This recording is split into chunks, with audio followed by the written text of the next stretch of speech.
There's no feeling more intense than starting over. If you deleted your homework the day before it was due, as I have, or if you left your wallet at home and you have to go back after spending an hour in the commute. If you won some money at the casino and then put all your winnings on red but it came up black. If you got your best shirt dry cleaned before a wedding and then immediately dropped food on it. If you won an argument with a friend and then later discovered that they just returned to their original view. Starting over is harder than starting up. If you're not ready for that, like if you've already had a bad day, then what you're about to go through might be too much. Feel free to go away and come back. I'll be back. Alright, thanks for coming with me on this trip. I'll understand if you have to take a break at any point. Just find a safe place to stop in the game. Don't worry, I'll save your progress, always, even your mistakes. This game is a homage to a free game that came out in 2002, titled Sexy Hiking. The author of that game was Jazzuo, a mysterious Czech designer who was known at the time as the father of B games. And B games are rough assemblages of found objects.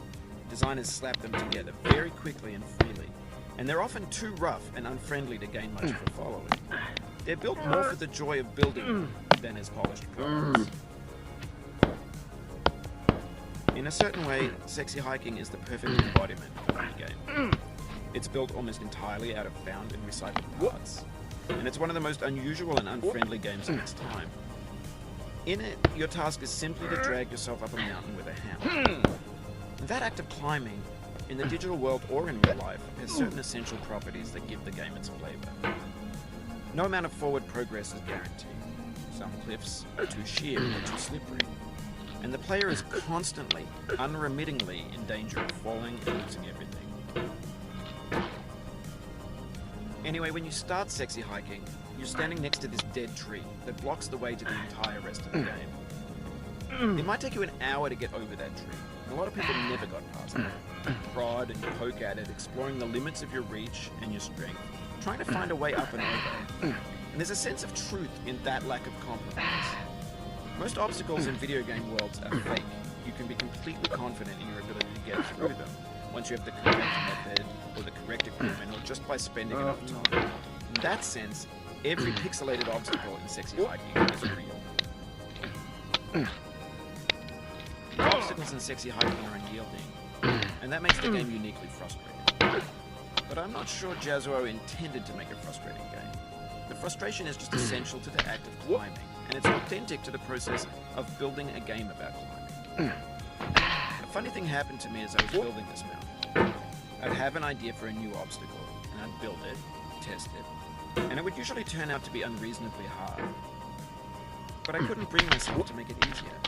It already felt like my inability to get past the new obstacle was my fault, as a player rather than as a builder. Imaginary mountains build themselves from our efforts to climb them. And it's our repeated attempts to reach the summit that turns those mountains into something real. When you're building a video game world, you're building with ideas. And that can be like working with quickset cement. You mold your ideas into a certain shape that can be played with. And in the process of playing with them, they begin to harden and set until they're immutable, like rock. And at that point, you can't change the world. Not without breaking it into pieces and starting fresh with new ideas. For years now, people have been predicting that games would soon be made out of prefabricated objects, bought in a store and assembled into a world. And for the most part, that hasn't happened. Because the objects in these stores are trash. I don't mean they look bad or that they're badly made, although a lot of them are. I mean they're trash in the way that food becomes trash as soon as you put it in the sink. Things are made to be consumed and used in a certain context, and once the moment is gone, they transform into garbage. In the context of technology, those moments pass by in seconds. Over time, we've poured more and more refuse into this vast digital landfill that we call the internet. It now vastly outnumbers and outweighs the things that are fresh and untainted and unused. When everything around us is cultural trash, trash becomes the new medium, the lingua franca of the digital age.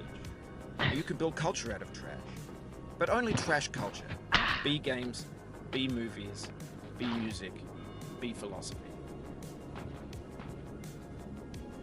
Maybe this is what digital culture is. A monstrous mountain of trash, the ash heap of creativity's fountain. A landfill with everything we ever thought of in it. Grand, infinite, and unsorted.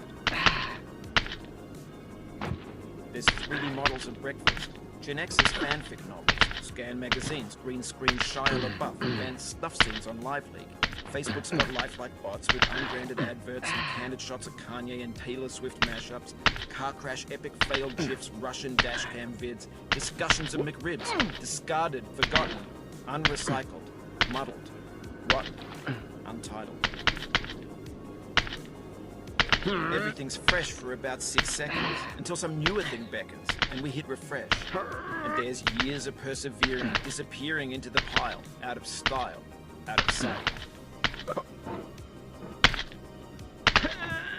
In this context, it's tempting to make friendly content. It's gentle, that lets you churn through it, but not earn it. Why make something demanding if it just gets piled up in the landfill, filed in with the bland things?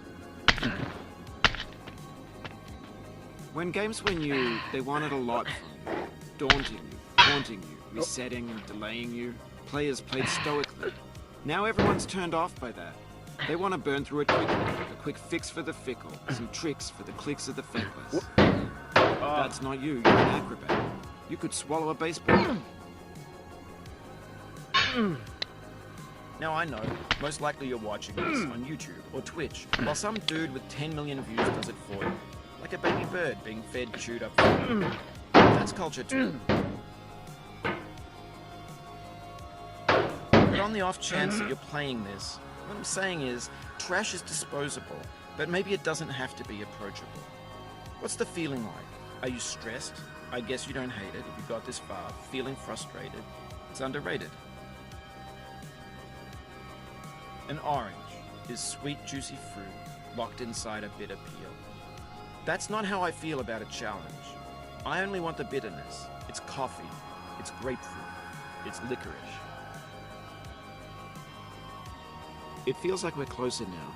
Composer and climber, designer and user. You could have refused, but you didn't. There was something in you that was hidden, that chose to continue. It means a lot to me that you've come this far, endured this much. Every wisecrack, every insensitivity, every setback you've forgiven me is a kingly gift that you've given me. We have the same taste, you and I. It's not ambition. It's ambition's opposite. An obdurate mission to taste defeat. You'll feel bad if you win, so I put this snake in for you.